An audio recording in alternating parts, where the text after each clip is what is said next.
తల్లిదండ్రులు చేసుకునే పుణ్యం, వారు చేసుకునే పూర్వజన్మ సుకృతం పుణ్యం, పెద్దలు చేసే ఆశీర్వచనలు కూడా ఉండాలి. అందుకే నవగ్రహాల్లో గురుడు ప్రాముఖ్యత. వివాహానికి గురుబలం ఉండాలి.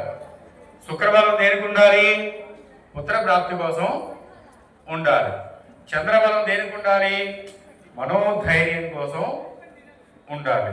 అంటే ఒక్కొక్క గ్రహానికి ఒక్కొక్క బలం ఉంటుంది అనమాట. శుక్రుడు లేకపోతే ఏమిటి? పుత్ర సంతానం ఉండదు. గురుబలం లేకపోతే వివాహ యోగ్యత లేట్ అవుతుంటుంది. అంటే మమ పుత్రపీడ ఉపశాంతయే శుక్రగ్రహావాహయామి స్థాపయామి పూజయామి.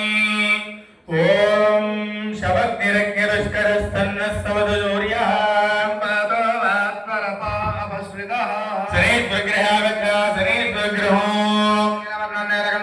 ఓం అగ్నిర్మూర్ధాదివక్రముత్పదే పృథివ్యాదేవో అపామూరదాగో సదన్వదే.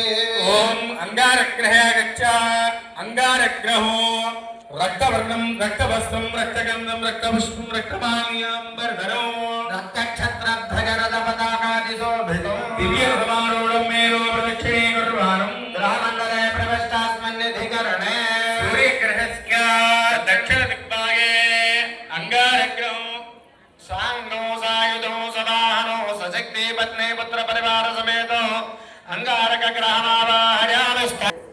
ఓం మండప మధ్యే కుజగ్రహమావాహయామి స్థాపయామి పూజయామి. ప్రాప్తే పదపూజం జగార్యేత పదధ్యానం ప్రవక్ష్యామి బుద్ధపీడోపదాంతే ఉద్బుద్ధ్య స్వాగ్నే ప్రతిజాగృహేణ విష్టామూర్తే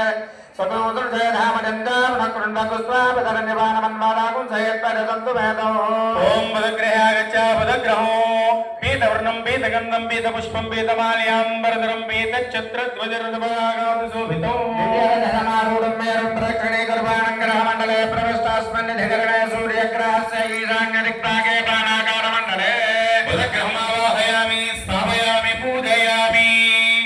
అందరూ చెప్పండి. బుధ అరిష్టేతు సంప్రాప్తే బుధ పూజంచ దానంచ కారయేత్ బుధధ్యానం ప్రవక్ష్యామి మమ బుద్ధిపీడ ఉపశాంతయే గ్రహ ప్రసాద సిద్ధిరస్తు. గురువరిష్టేతు సంప్రాప్తే గురుభూజాంజకార్యేతు గురుధ్యానం ప్రవక్ష్యామి పుత్రపీడోపశాంతయే. ఓం బృహస్పతిర్యోర్వాహాత్మత్ విభాగకృతమజ్జరే ద్వయతే యత్తమదత్త ప్రజారతస్మారుద్రవిణందే చిత్రం గురుగ్రహాగత్య గురుగ్రహో కనకవర్ణం కనకగంధం కనకవస్త్రం కనకపుష్పం కనకమాల్యాంబరధం కనకఛత్రధ్వజరథపతాకాదిశోభితో దివ్యసమారూఢం మేరో ప్రదక్షిణే కుర్వాణం సుఖాసీనం పత్ని పుత్రపరివార సమేతం ప్రతిష్టమస్సన్న సూర్యగ్రహస్య ఉత్తరదిగ్భాగే దీర్ఘచతురస్రాకారమండలే స్వర్ణప్రతిమారూపేణ బృహస్పతిగ్రహమావాహయామి స్థాపయామి పూజయామి. చెప్పండి. గుర్వ అరిష్టేతు సంప్రాప్తే గురు పూజంచ దానంచ కారయేత్ గురుధ్యానం ప్రవక్ష్యామి మమ కలత్రపీడ ఉపశాంతయే. అలాగే ఒక్కొక్క గ్రహానికి ఒక్కొక్కటి ఉంటుందన్నమాట. నిన్న మా పీఠం దగ్గర ఒక వ్యక్తి ఇల్లు కడుతున్నాడు. ఒక మహిళ ఏమొచ్చి ఆయనతో కొంచెం వాగ్వాదన దిగిందంట. అయ్యా, ప్రతి ఒక్కరికి కూడా వాస్తు ఉంటుంది, మా ఇంటికి కూడా వాస్తు ప్రకారంగా నువ్వు ఏదైతే పైపు బాత్రూమ్ పైపు వెనక భాగం నుంచి మా గురువు గారు తీసుకుని రమ్మని చెప్పారు. అలాగా తీసుకొని వెళ్ళి వాయువు భాగంలో పెట్టంటే వాడు చూస్తే క్రిస్టియన్, ఆ ఇల్లు కట్టించుకునేవాడు హిందువు, కాంట్రాక్టర్ క్రిస్టియన్. వాడు అంటాడు, రిటర్న్ భాగంలో వెళ్తుంది ఇంటి మధ్యలో నుంచి పెట్టడానికి ఎవరు చెప్పారు అన్నాడు అనమాట.